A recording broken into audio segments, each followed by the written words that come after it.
How to fix Adobe Premiere Pro? There was an error decompressing audio or video error. Hello everyone, and let's get started. The first solution to this could be checking the type or the file type of your audio and video. For doing so, you can open your Windows Explorer, right click on your video or audio and go to the properties. Thereby, you should see the extension that is .mp4, .mp3 and such other.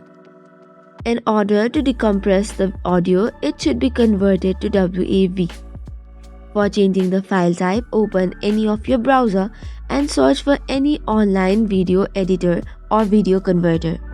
There are many software such as Convertio, Online Audio and such other.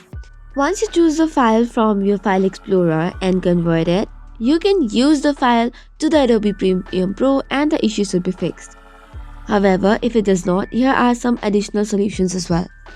The very first one would be update Adobe Premiere Pro. Make sure you're using the latest version of the Adobe Premiere Pro. Check for the updates by clicking on the section of Help and check for updates in the Adobe Premiere Pro and install any available updates.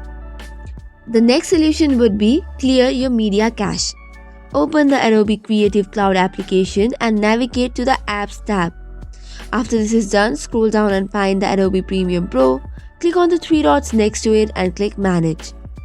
In the Preference window, go to the Media Cache tabs. Click on the Clean button to clear the media cache.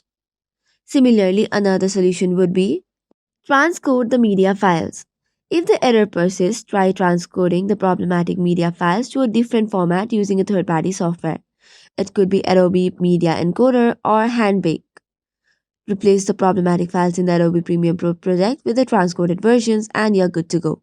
So this is all for today's video. For more such contents, do not forget to hit the like and subscribe button.